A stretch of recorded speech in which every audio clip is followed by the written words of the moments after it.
अब यहाँ पे ना एक चीज़ आजकल ये और बहुत ट्रेंड में आ रहा है कि डेटिंग ऐप दोनों लड़का लड़की ने डाली, दोनों की चैट हुई, फिर एक दिन डिसाइड किया let's go out for fun and chill, club गए, ड्रिंक्स वगैरह ली, फिर एक होटल गए रात को, कंसेंशुअल, दोनों की मर्जी से सेक्स हुआ। अगले दिन लड़की ने बोला या तो मेरे को अभी 5 लाख रुपए चाहिए, नहीं दे रहे हो तो मैं जाके रेप केस फाइल कर रही हूँ। तो इसमें can she file a rape case against the guy?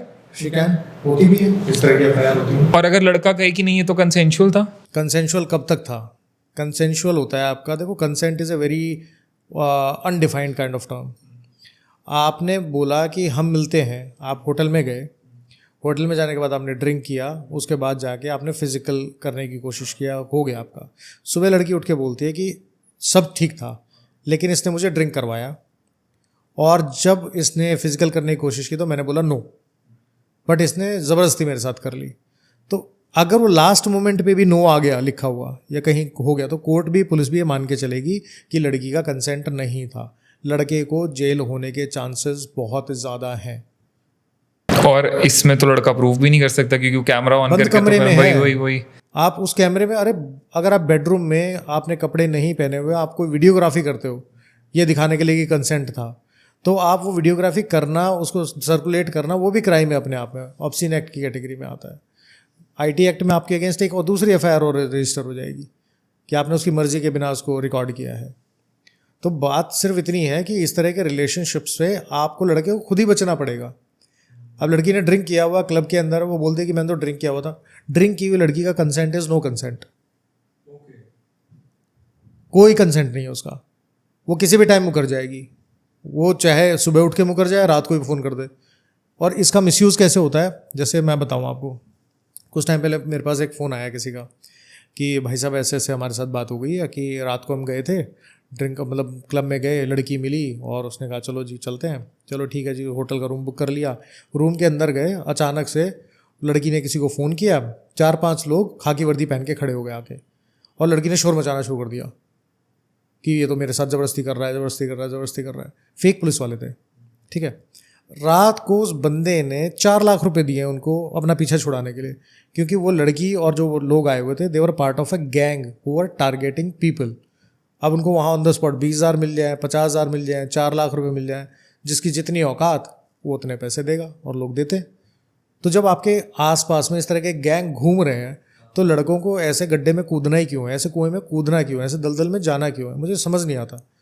कि अगर आपको, देखो, आप एक तरफ तो बोलो कि है जी हमें चिल करना है, हमें बहुत पार्टी करनी है, सब कुछ है, आप ऐसी कंट्री में जाओ ना जहाँ सब लीगलाइज्ड है।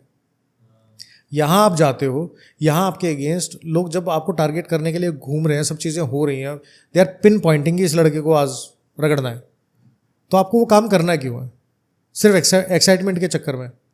आपकी एज है, मान लीजिए 18 साल से 25 साल की आपकी वो एज होती है जिसमें आप या तो करियर बना सकते हो या ये काम कर सकते हो।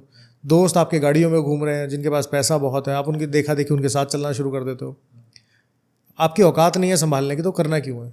मैं बार बार बोल रहा हूँ, करना क्यों है? वो सिर्फ इसलिए क्योंकि आपके उस टाइम पे, वो टाइम का ना बुरा टाइम चल रहा है, इसलिए आप ये काम कर रहे हो। जब तक सब गुडी गुडी है, कोई इशू नहीं है। लड़की ने कोई शोर नहीं मचाया, वो चली गई, हैड अ गुड टाइम, ठीक है। लेकिन अगर एक बार भी ऐसा हो गया तो आप ये मान के चलना फिर आपकी लाइफ खराब है, पूरी जिंदगी बर्बाद हो जाएगी। हाँ, वो चाहे बाद में छूटो भी, पर वो इतना मोटा 5-10 साल का धब्बा तो लग ही गया। इट इज़ लाइक, चलो इसको एक दूसरे एग्जाम्पल से समझो। आपके यहाँ पे रोड है, कैसा रोड है? चलता हुआ रोड है, रेड लाइट भी नहीं है यहाँ पे।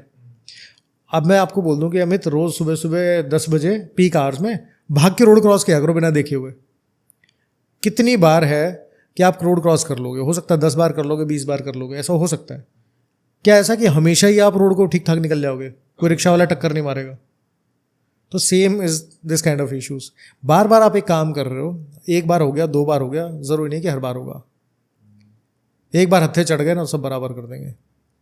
और ये तो ये ऐसी चीज़ें कि रेप एंड ऑल के चार्जेस तो ज़िंदगी में लड़के की खराब नहीं होती ना लाइफ, लड़के का पूरा परिवार रोड पे आता है। पुलिस वाले पैसे मांगेंगे, लड़की पैसे मांगती है, उसके बाद आप लॉयर एंगेज करते हो, लॉयर की फीस भी होगी ना, उसके बाद चार्जशीट होगी, हैरेसमेंट होगा, क्रिमिनल रिकॉर्ड बन गया, आप सरकारी नौकरी में नहीं जा सकते, आप इंडिया से बाहर जाना है तो आप कोर्ट की परमिशन के बिना इंडिया से बाहर नहीं जा सकते, चाहे पढ़ने जाना हो, बिजनेस करने जाना हो, कुछ भी करने जाना हो, तो आप बाहर के जो करियर के प्रोस्पेक्ट हैं वो ख़त्म हो गए। उसके अलावा जितनी भी डेट लगेंगी कोर्ट की, अब आपका एडमिशन हो गया चेन्नई में, आप बैठे हो दिल्ली में और केस यहाँ दिल्ली में चल रहा है, तो हर डेट पे आपको आना पड़ेगा, उसका खर्चा कौन बियर करेगा? आप कमा तो रहे नहीं हो अभी। उसके बाद आपका जो ट्रायल ख़त्म होता है, उसके बाद अगर सज़ा हो गई तो आपको तिहाड़ भेज देंगे, और आप गए थे सिर्फ गुड टाइम के लिए, और तिहाड़ में आपके साथ जो गुड टाइम होगा उसको कौन संभालेगा? सोचने की बात है ना। इन सब को करते करते इस 8 साल के अंदर आपके, मेरे हिसाब से ना करते हुए लाखों रुपए तो जो है वो उतर जाएंगे इधर से उधर। तो आपका परिवार आपको संभालेगा या वो खुद को संभालेगा? मतलब डजंट मेक एनी सेंस यार। तो मतलब जैसे लॉज हैं आज के वक्त पे हमारी कंट्री में, और जितना सेंसिटिव ये चीज़ें चल रही हैं, as a lawyer I guess do you suggest to guys या even people to get into even physical relationship शादी से पहले? देखो, शादी से पहले फिजिकल रिलेशनशिप का देखो साइकोलॉजिकल इफेक्ट भी है। मेरी सजेशन ये नहीं है, this is your life your choices, I am nobody to tell you कि तुम्हें करना क्या है। तुम्हारा मन करे, मतलब तुम्हारे मन को भाया तुमने कुत्ता काट के खाया, मुझे डजंट मैटर टू मी, ठीक है, मुझे फ़र्क नहीं पड़ता उससे। लेकिन आप कोई भी काम कर रहे हो तो बी विजिलेंट, कोई भी काम करने से पहले।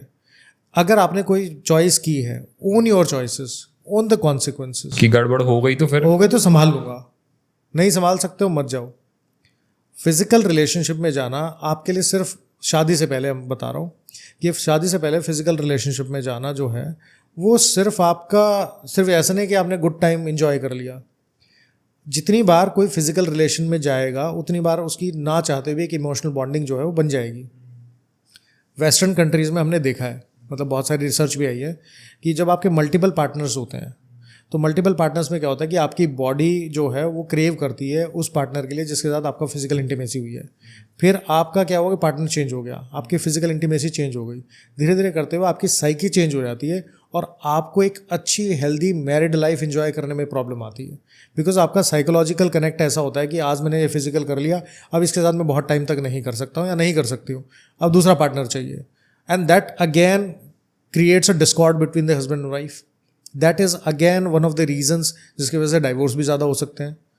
ठीक है, वेस्टर्न कंट्रीज़ में मेजॉरिटी डाइवोर्सेस का रीज़न जो है फाइनेंस और एक्स्ट्रा मैरिटल अफेयर, इनफिडेलिटी, दोनों है। तो आपकी जब साइकी स्कूल टाइम से इस तरह की बन गई तो आपको लगता है कि आप एक पार्टनर के साथ बाद में इंजॉय कर पाओगे throughout life. This is but common sense. No, अब लोग बोलेंगे यार ये वकील साहब हैं, इनको साइकोलॉजी के बारे में क्या पता, बोल देते हैं लोग कमेंट सेक्शन में, कोई कुछ भी बोल देगा, डजेंट मैटर। आप कॉमन सेंस तो देख लो ना यार।